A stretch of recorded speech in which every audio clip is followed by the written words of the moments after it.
Dajjal itu Zionisme berwajah Amerika. Mengapa? Tulisan Taufik Ismail. Kenapa dia katakan demikian? Karena ketika itu wajah Eropa mampu menguasai wajah dunia. Dalam genggaman mereka, hari ini apa yang tidak mereka kuasai? Sistem liberalisme mereka sebarkan di mana-mana. Agen-agen mereka banyak. Semua tempat ada agen-agennya. Bahkan negara-negara Islam pun mereka masukkan agen-agen Dajjal yang berwajahkan mereka. Siapa mereka? Liberalisme, sekulerisme, pluralisme bagi pandangan tersebut. IMF, International Monetary Fund, itu juga mungkin bisa disebut dengan Dajjal. Bayangkan ciptaan Amerika yang dikuasai, yang bisa mampu menguasai perekonomian dunia. Siapapun diberikan pinjaman, yang tak sanggup mengembalikan pinjaman, kembalikan 2 kali lipat. Tak sanggup mengembalikan 2 kali lipat, negara kami pegang. Malam hari ini di masjid ini alhamdulillah salah satu kitab yang berjudul Mauqifus Salaf fil Fitan, fitnah akhir zaman, yang diperbincangkan oleh ulama-ulama salaf. Sebagian besar telah usai kita kaji di sini, alhamdulillahirabbil alamin. Meskipun ada beberapa dalil hadis, tapi rata-rata di antara hadis-hadis tersebut memiliki beberapa kesamaan dengan apa yang telah kita sampaikan. Karena memang di dalam kitab Al-Fitan, Sunan Ibnu Majah dan Sunan Abi Daud memang banyak membahas tentang hadis-hadis fitnah akhir zaman atau prahara ataupun fenomena apapun itu namanya. Alhamdulillah sebagian besar di masjid ini setelah selesai kita kaji. Dan sudah banyak yang kita sampaikan, hanya saja tergantung maukah kita mengambil pelajaran dan manfaat dari hadis-hadis yang telah disampaikan oleh baginda Nabi Muhammad SAW. Tujuan utamanya adalah mempersiapkan diri dalam menghadapi kedatangan hari kiamat. Itu yang pertama. Yang kedua adalah menjaga keluarga dari fenomena-fenomena yang terjadi, agar kelak keluarga-keluarga kita husnul khatimah, bukan su'ul khatimah. Yang ketiga, sejalan dengan apa yang dikatakan oleh Allah dalam Al-Quran, qu anfusakum wa ahlikum nara. Salah satu cara kita menjaga anak kita, keluarga kita, istri kita, orang tua kita adalah dengan memperbanyak mengetahui yang akan terjadi daripada yang disampaikan oleh baginda Nabi Muhammad sallallahu alaihi wasallam. Nah, malam hari ini Bapak Ibu sekalian yang berbahagia, karena kiamat kecil dalam bahasa lainnya sudah kita mengkajinya, maka malam hari ini izinkan kami untuk menyampaikan poin penting atau inti poin dari pembahasan kita yang dulu telah kita bahas tentang prahara akhir zaman, yang disebut dalam bahasa hadis, yang disebut oleh para ulama sebagai tanda datangnya hari kiamat kecil. Tanda kiamat kecil akan datangnya hari kiamat. Sekarang kita masuk pada poin yang paling penting.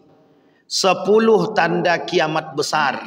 Ada yang mengatakan 9. Dalam kitab Al-Magedon itu dikatakan 10. Syekh Mutawalli Sya'rawi mengatakan 10. Syekh Al-Arifi mengatakan 10. Syekh Hashim Al-Ash'ari mengatakan 10. Dalam kitab Imam Abu Daud mengatakan 9. Ada yang mengatakan juga 10. Dan para ulama-ulama yang lain, ensiklopedi akhir zaman, mengatakan 10 tanda datangnya hari kiamat. Tanda besar. Asratus sa'ah al-kubra. Tanda-tanda datangnya hari kiamat yang besar. Merujuk kepada kitab yang dikarang oleh Syekh Al-Arifi, seorang ulama dari Saudi Arabia, Dr. Muhammad bin Abdurrahman Al-Arifi. Beliau menuliskan buku judulnya Nihayatul Alam. Buku ini kemudian dilarang terbit kembali, karena buku ini termasuk dari ciptaan orang-orang yang terlarang. Beliau dimasukkan ke dalam penjara karena mengkritik pemerintah Salah satu pembahasan beliau dari kajian-kajian beliau adalah bagaimana umat muslim akan berhadapan dengan fenomena-fenomena akhir zaman. Sehingga beliau tulislah kitab tersebut dengan judul Nihayatul Alam. Arti kalimat Nihayatul Alam artinya akhir daripada kehidupan, akhir daripada alam. Jadi nihayah itu akhir, habis. Alam. Jadi masa habisnya alam tuh. Maka bahasa lainnya disebut dengan datangnya kiamat. Itu bahasa lainnya. Di dalam kitab beliau ini disebutkan paling tidak ada 10 tanda kiamat besar yang harus setiap muslim mempelajari. Syekh Abu Bakar Al-Masyhur dalam ceramahnya mengatakan, hari ini bagi umat muslim, hukum mempelajari tentang atau mengetahui keadaan akhir zaman, hukumnya bukan lagi sunnah tapi wajib. Karena mereka harus mempersiapkan diri. Karena hari kiamat tak lama lagi, kata mereka. Mengapa mereka mengatakan hari kiamat tak lama lagi? Ini adalah prediksi. Bukan mengatakan kiamat besok, bukan. Seperti yang tertera oleh Amerika, dibuat film 2012 kiamat. 2022 kiamat, tak jadi juga. 2026 kita tunggu. Apakah datang kiamat di tahun 2026? Itu kita tak tahu. Prediksi-prediksi seperti itu. Tapi Syekh Al-Arifi bukan mengatakan prediksi yang dalam perfilman, tapi beliau mengatakan berdasarkan kepada hadis baginda Nabi Muhammad sallallahu alaihi wasallam, berdasarkan pada asas fenomena, berdasarkan pada kiamat-kiamat kecil yang disampaikan oleh Nabi dalam hadisnya pada pasal yang disebut dengan fitnah akhir zaman. Maka Bapak Ibu sekalian yang berbahagia, malam hari ini kita merujuk kepada kitabnya Syekh Hasim Al-As'ari. Kata Syekh Hasim Al-As'ari menukil dari perkataan baginda Nabi Muhammad sallallahu alaihi wasallam, "Ittala'an Nabi alaina wa nahnu natadhakaru faqala ma tadhakarun qalu nadhkurus sa'ah." Kata Nabi kepada para sahabat, datang kepada para sahabat Nabi, dan Nabi melihat para sahabat sedang berbincang-bincang tentang sesuatu. Kemudian Nabi bertanya kepada para sahabat, apa yang kalian perbincangkan? Nabi bertanya kepada para sahabat, apa yang kalian mudzakarahkan? Apa yang kalian perbincangkan? Apa yang kalian diskusikan? Kemudian mereka mengatakan, nadhkurus sa'ah. Kami sedang mudzakarah tentang hari kiamat. Kemudian Nabi berkata, innaha lan taquma. Sesungguhnya hari kiamat tidak akan terjadi hatta tarawna qablaha, sampai kalian melihat sebelumnya asyra ayatin, 10 tanda-tanda kiamat. Fadzakara ba'da dzalika, qala Syekh wa qala Nabi fi hadzal kitab, dalam kitab ini kata Nabi, fadzakara ad-dukhan, akan bermunculan asap-asap dukhan. Yang dukhan-dukhan tersebut menyebabkan datangnya penyakit. Mata manusia tak mampu melihat dukhan asap yang begitu besar. Kemudian dikatakan oleh Nabi, wad-dajjal. Wad-dajjal, kata Nabi, akan datang Dajjal. Kemudian dabbah, binatang melata. Wa tulu' syamsi min maghribiha. Apa artinya? Matahari terbit dari sebelah barat, maghribiha, atau dari sebelah tenggelapnya. Kemudian disebutkan wa nuzulu Isa bin Maryam, turunnya Isa bin Maryam. Wa Ya'jud wa Ma'jud, datangnya Ya'jud wa Ma'jud. Wa thalathata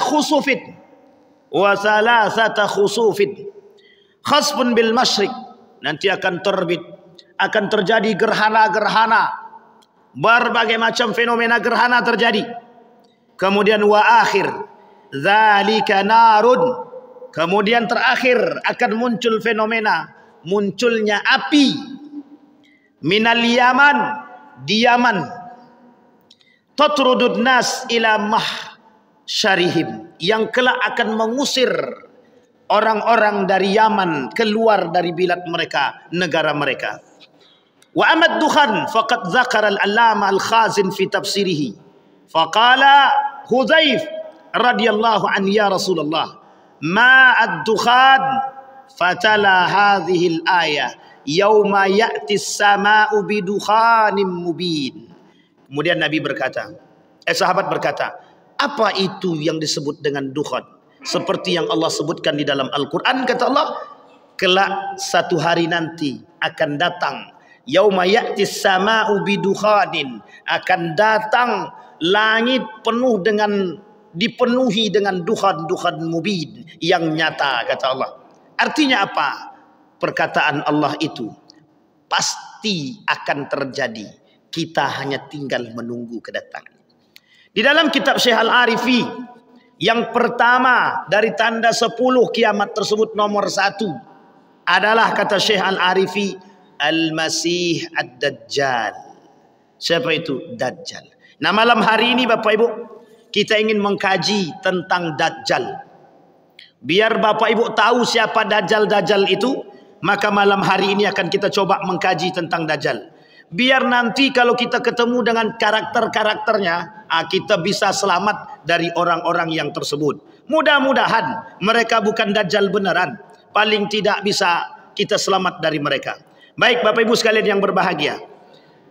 Yang pertama dari fenomena atau dari tanda datangnya hari kiamat besar. Tanda kiamat besar datangnya hari kiamat, yang pertama adalah Dajjal.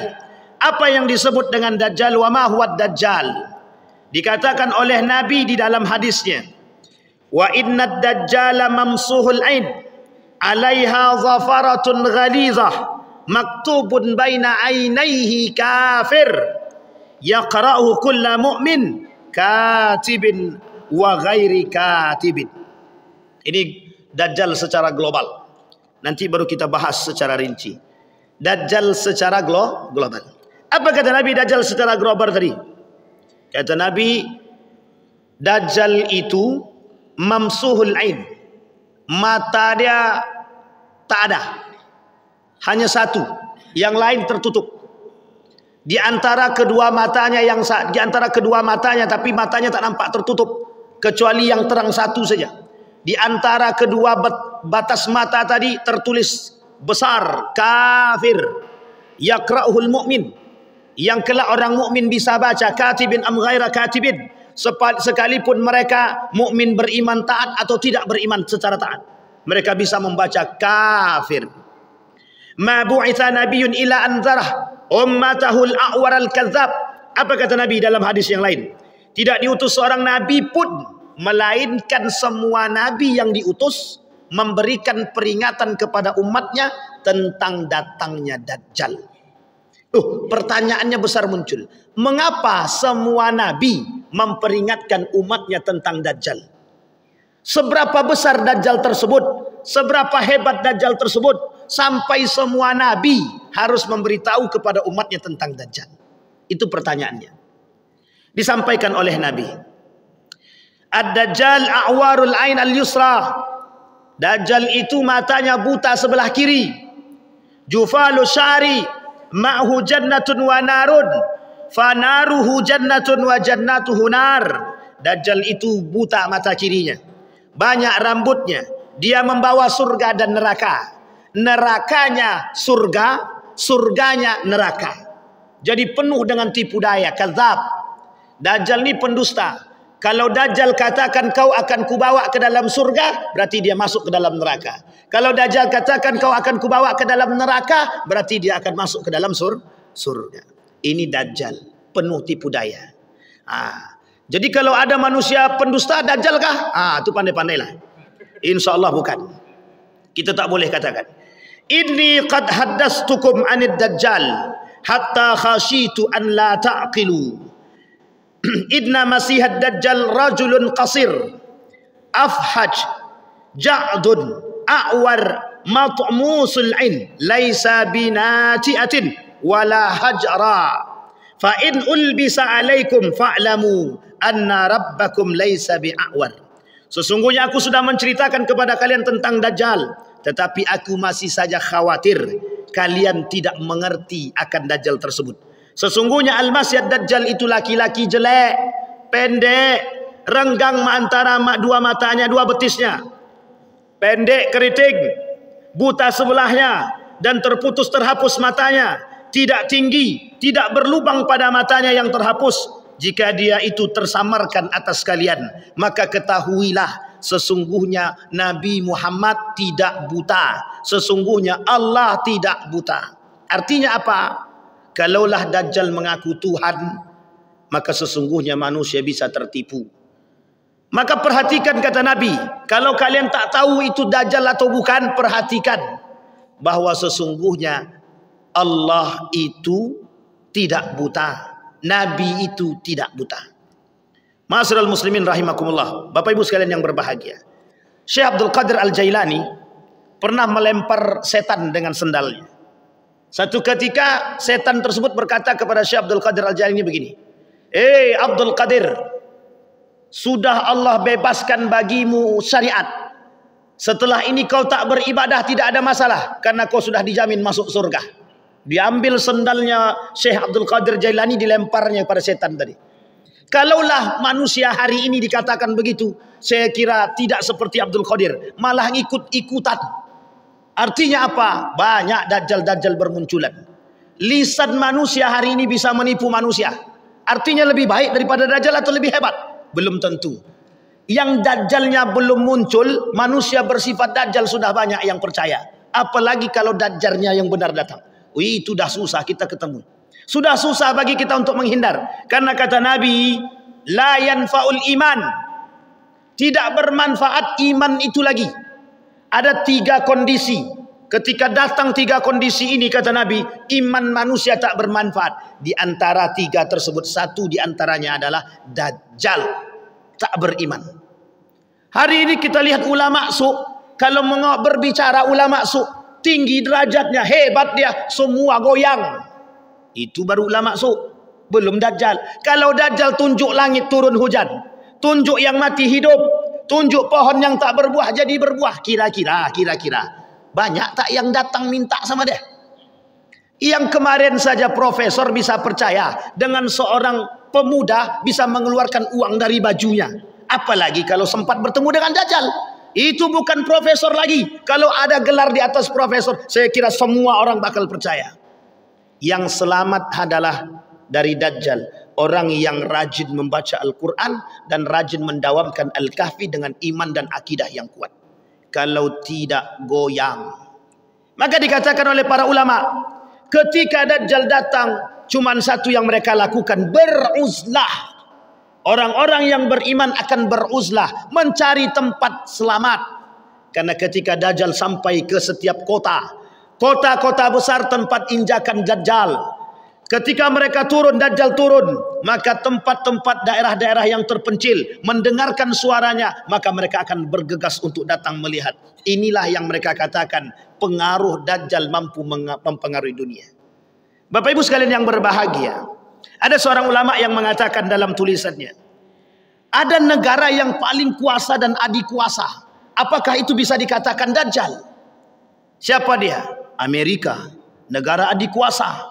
Sampai dikatakan Zionis berwajah Amerika, bisa saja dikatakan Dajjal atau bukan.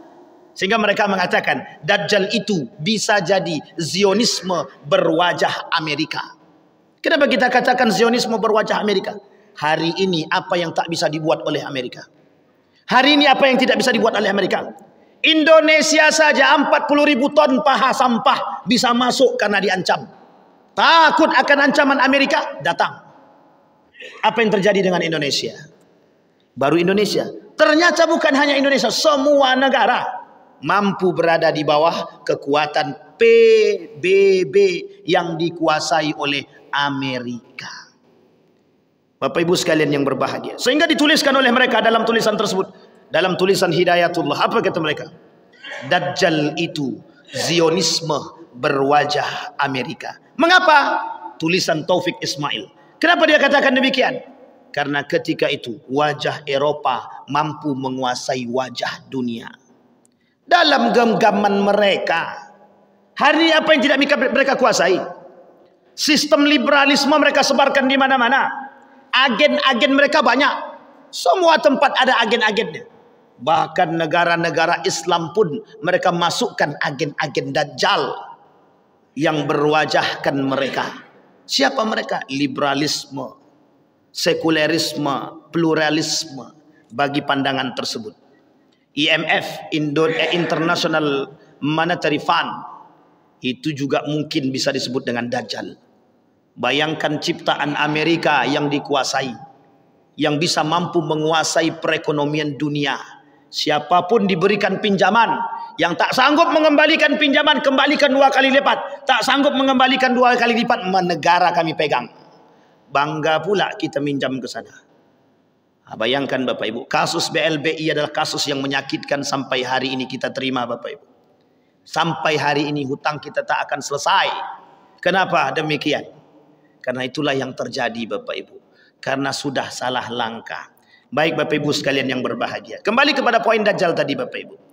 Nah kemudian Bapak Ibu sekalian yang berbahagia, itu adalah karakter-karakter Dajjal yang disampaikan oleh Nabi dalam hadisnya.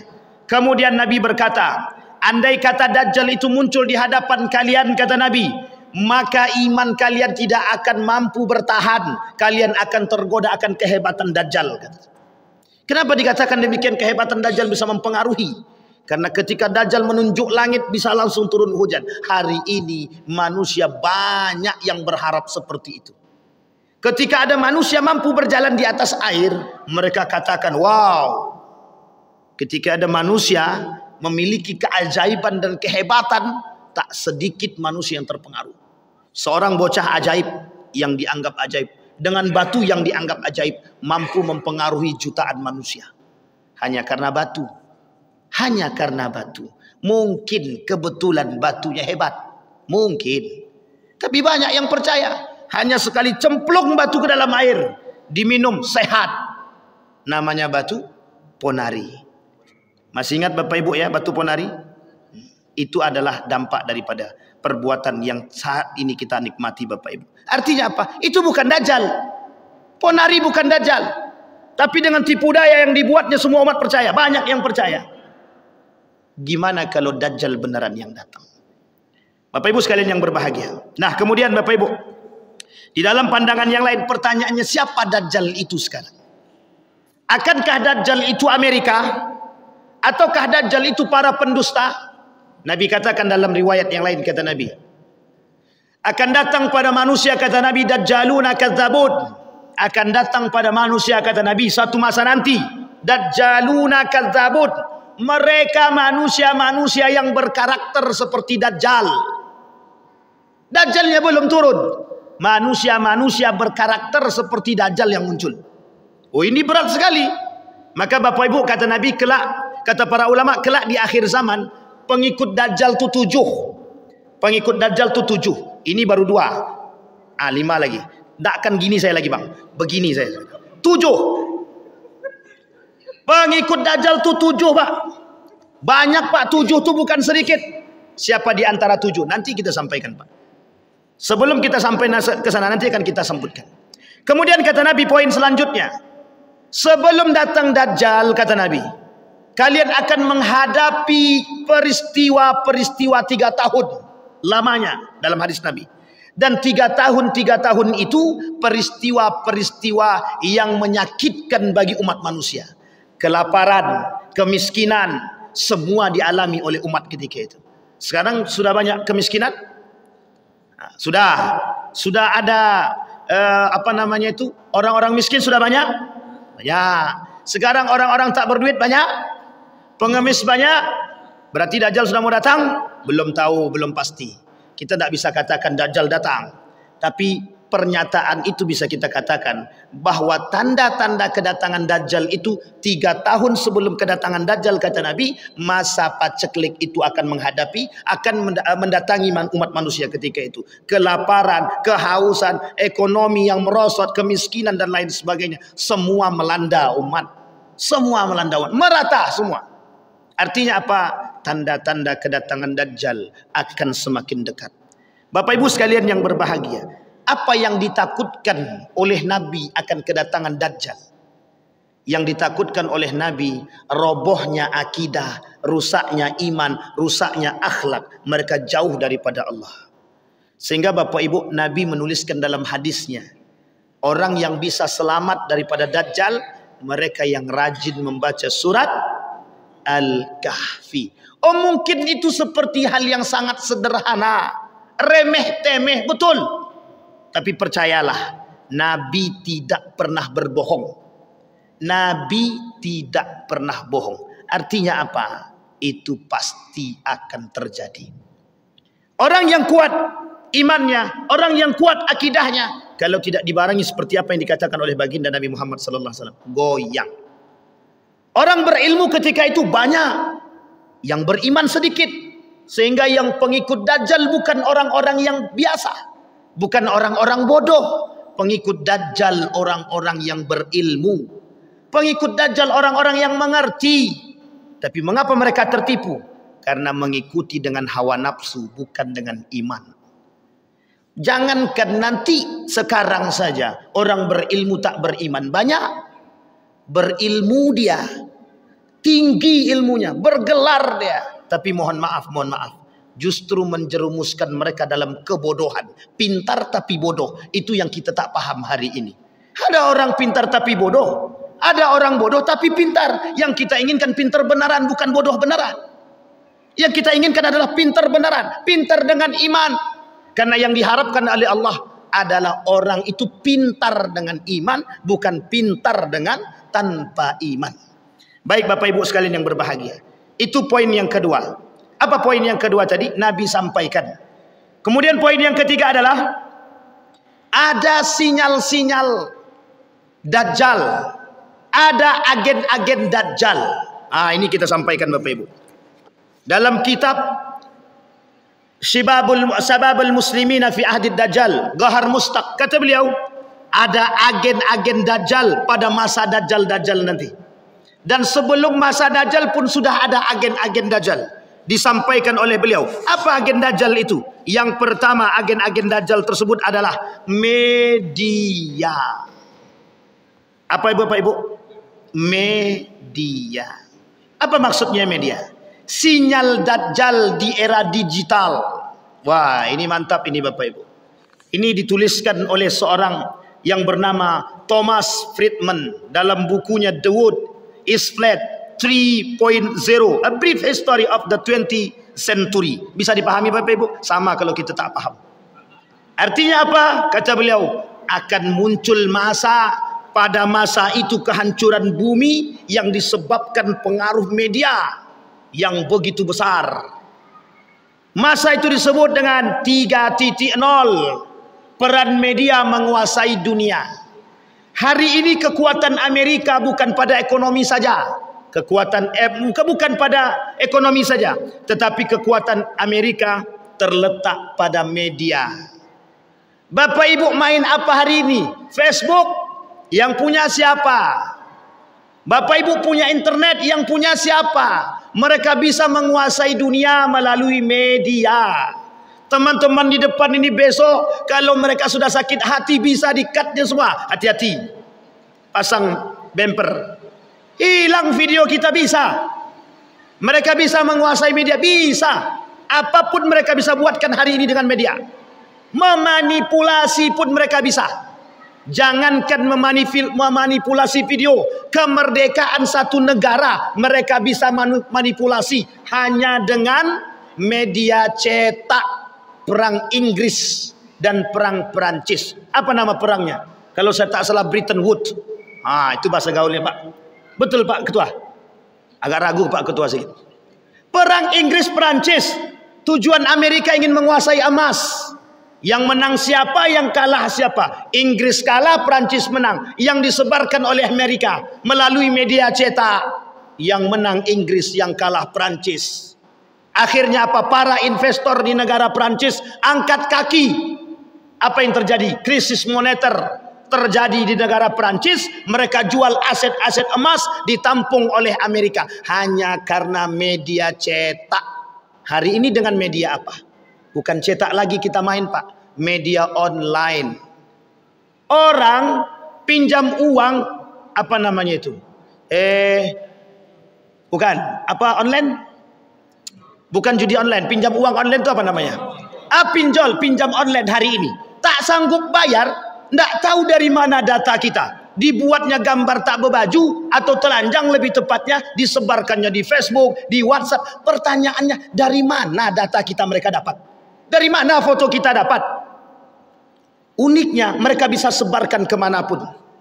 Bayangkan Bapak Ibu penguasaan mereka terhadap media hari ini, digitalisasi hari ini. Mereka punya peran betul. Memang mereka yang punya peran. Kita menikmati peran tersebut. Coba Bapak Ibu bayangkan. Orang-orang dengan media, mohon maaf. Jepang dengan media, teknologi canggih tapi memiliki perkembangan. Cina dengan teknologi canggih memiliki perkembangan. Amerika dengan teknologi canggih memiliki perkembangan. Indonesia ada teknologi canggih digunakan untuk meretas video porno. Coba Bapak Ibu bayangkan. Saya ngajar Bapak Ibu dalam satu kelas itu 17 orang. Saya tanya sama mereka, Anda punya HP? Punya. Siapa di antara Anda yang hari ini tidak punya HP? Tidak ada yang bisa jawab. Semuanya punya. Saya kasih tugas bagi mereka Bapak Ibu. Cari di antara 5.000 mahasiswa yang ada di universitas tersebut, cari satu orang saja yang tidak punya HP. Itu pertama. Yang kedua, cari di antara mereka yang punya HP itu yang tidak punya internet. Yang ketiga, cari di antara mereka yang tidak punya media atau sosial media. Cuman 3 itu saya kasih tugasnya Bapak Ibu. Insya Allah pekan depan kami ketemu. Kita lihat apa hasilnya. Tapi dari 17 orang tadi Bapak Ibu kita tanya, semua punya HP? Punya. Sekarang pertanyaannya, dari HP yang Anda miliki hari ini, berapa banyak yang Anda gunakan untuk membaca Al-Quran? Boro-boro baca Quran Pak, aplikasinya aja kami tak punya. 1. Berapa banyak waktu Anda habiskan dengan HP? 24 jam kata mereka. Berapa banyak waktu yang Anda habiskan untuk membaca e-book? Buku-buku elektronik yang ada di dalam HP. Apa jawaban mereka? Boro-boro Pak, download aja tak pernah. Coba Bapak Ibu bayangkan. Itu anak zaman sekarang yang mereka katakan Gen Z. Apa? Gen Z. Oh, tak paham pula itu. Gen Z. Generasi Z. Besok akan muncul generasi Alpha. Balik lagi generasi B, C, D sampai Z. Begitu terus menerus. Bayangkan Bapak Ibu. Hari ini kita 17 orang. Di antara 17 orang mahasiswa. Saya tanya. Muslim. Sholat subuhkah kalian? Dari 17 yang sholat cuma 1. Dari 17 orang yang sholat subuh cuma 1 orang. Dari 17 orang tadi, yang tadi sholat zuhur berapa orang? Cuma 5 orang. Yang tidak sholat asar siapa? Semua angkat tangan. Pertanyaannya adalah, kok bisa mereka tidak sholat? Kalau kita kembalikan kepada poin Dajjal tadi, kira-kira orang seperti ini kelak kalau bertemu dengan Dajjal, selamat atau tak selamat? Ini pertanyaan penting Pak. Bisa Bapak Ibu kembalikan kepada anak-anak kita. Tengok ke rumah, lihat anak-anak kita. Bisakah mereka selamat dengan Dajjal atau tidak? Kalau mereka bertemu dengan Dajjal. Artinya apa? 17 orang. Kemarin sebelumnya saya mengajar juga 3 kelas. Di antara 3 kelas jumlahnya sekitar 90 lebih, hampir 100. Saya tanya, yang bisa Al-Fatihah tak lebih dari 20 orang. Baru Al-Fatihah. Yang lainnya tidak bisa baca Quran. Yang lainnya tak bisa baca Quran. Itu kalau kita pakai model penelitian, itu semuanya fail. Gagal semua itu. Pertanyaannya adalah kampusnya negeri. Maaf, bukan kampus negeri, kampusnya Islam. Loh, pertanyaannya kok bisa? Apa yang menyebabkan mereka demikian? Perhatian yang mereka terima kurang. Ketegasan yang mereka punya, mereka harapkan kurang. Akhirnya apa? Kita tak punya generasi yang berani, kita tak punya generasi yang tegas. 1. Yang kedua, apa kaitannya dengan Dajjal? Kalaulah kita berbicara tentang salah satu agen atau sinyal Dajjal itu adalah media. Media kalau kita katakan demikian. Berapa kuat media mempengaruhi anak-anak muda hari ini? Kita tanya dari 17 orang tadi. Apa yang kalian buka dari HP kalian? Facebook, TikTok, Instagram. Bayangkan media, bayangkan sosial media, bayangkan HP mampu membuat anak-anak muda hari ini gila. Dipasangnya foto, video, mereka joget di tengah jalan. Kadang yang lebih parah daripada itu adalah di mall mereka joget, tidak tahu malu. Kadang tak pakai celana, kadang cuma nampak pahanya saja, kadang nampak keteknya. Iya kalau sudah mandi, kalau belum mandi kan semua tercium bau busuknya. Itu mereka pede joget di depan umum. Artinya apa?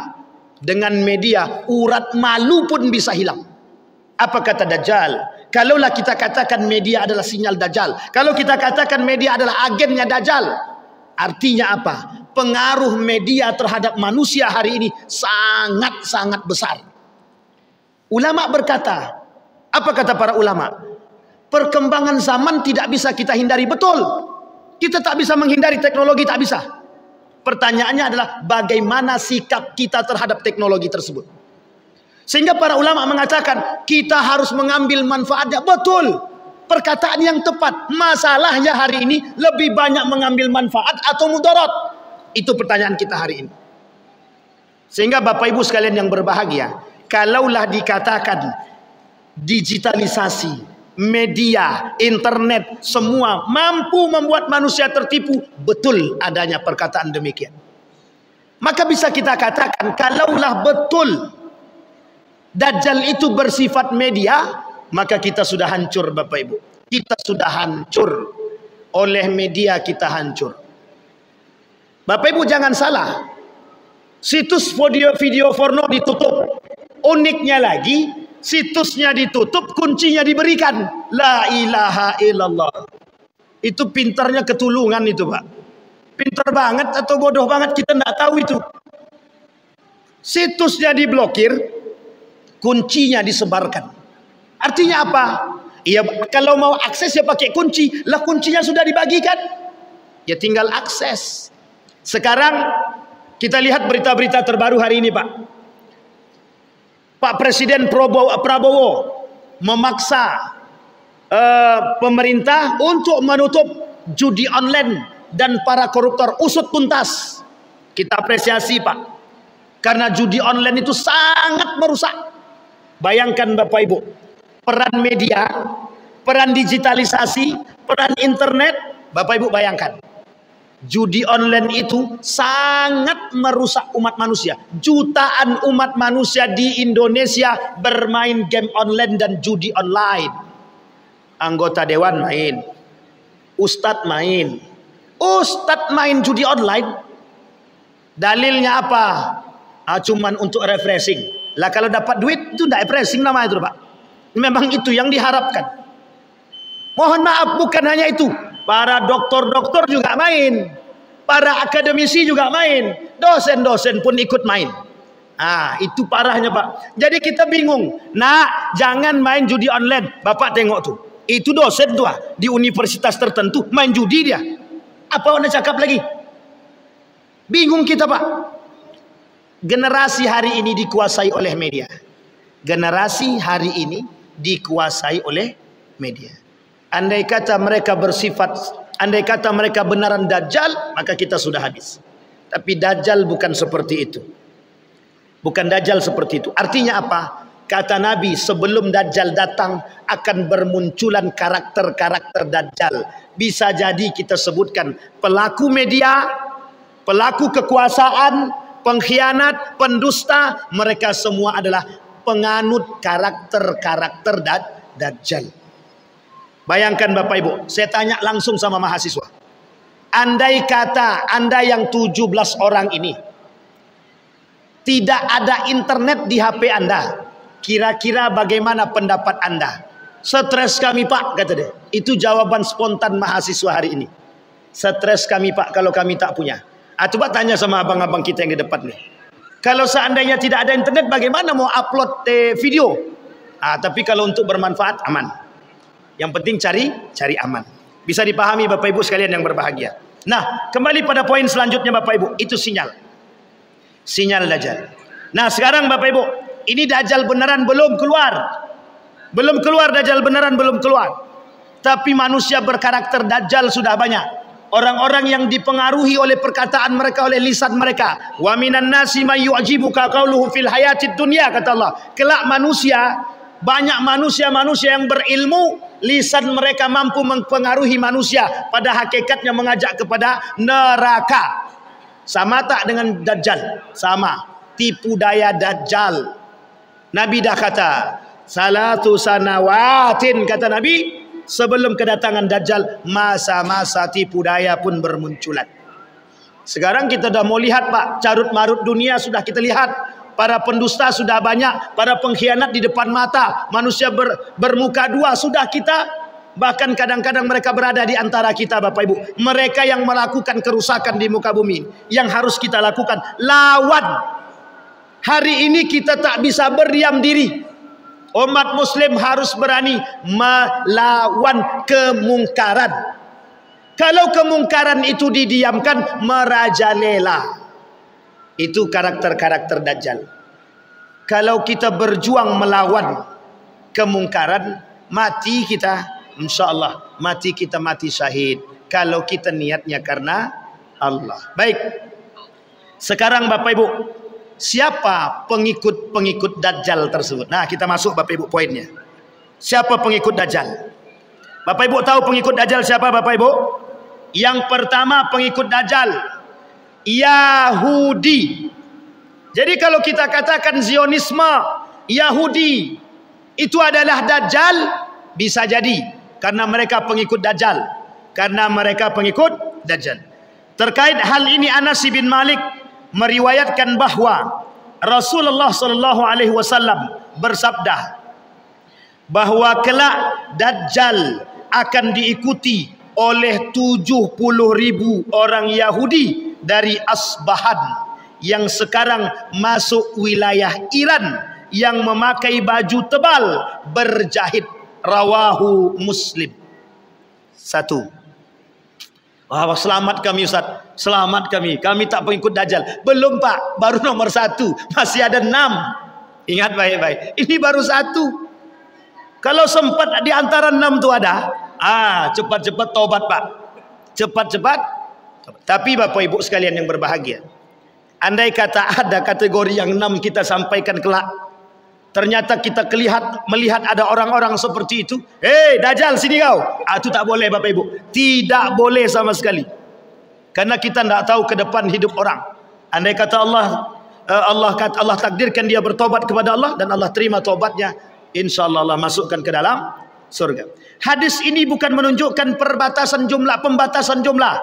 Bahkan kata para ulama, maksud 70.000 tadi adalah saking banyaknya pengikut Dajjal dari golongan orang-orang Yahudi. Jika di Asbahan saja pengikutnya sebanyak itu, apa tak lagi di wilayah-wilayah lain yang kelak mereka terjual, yang kelak mereka mampu tertipu dengan kehebatan-kehebatan Dajjal. Kemampuan luar biasa untuk berkeliling dunia dalam waktu yang super cepat, melainkan Mekah dan Madinah yang kelak dijaga oleh Allah dan malaikatnya. Jadi Bapak Ibu, negara yang tidak dimasuki, kota yang tidak dimasuki oleh Dajjal itu hanya Mekah dan Madinah saja. Selain daripada itu, sekarang pertanyaannya, Indonesia masuk apa tidak? Hati-hati. Aman Pak Ketua? InsyaAllah. Bapak Ibu berdoa, maka rutinkanlah membaca surat Al-Kahfi, biar kita ini bisa selamat dari pengaruh dan tipu daya Dajjal. Bapak Ibu sekalian yang berbahagia, mudah-mudahan kita sambung di pertemuan yang akan datang, karena waktunya sudah lewat. Nanti banyak yang ngamuk tak baik. InsyaAllah kita lanjutkan di pertemuan yang akan datang. Mudah-mudahan ada manfaatnya bagi kita. Masih pada nomor yang pertama, InsyaAllah 6 kemudian akan kita lanjutkan sampai nanti pada siapa saja orang-orang yang akan mengikuti dan akan terpengaruh oleh Dajjal tersebut, dan bagaimana cara kita selamat dari Dajjal akan kita sampaikan di pertemuan yang akan datang. Fa'tabiru ya ulil absar la'allakum tuflihun. Assalamualaikum warahmatullahi wabarakatuh.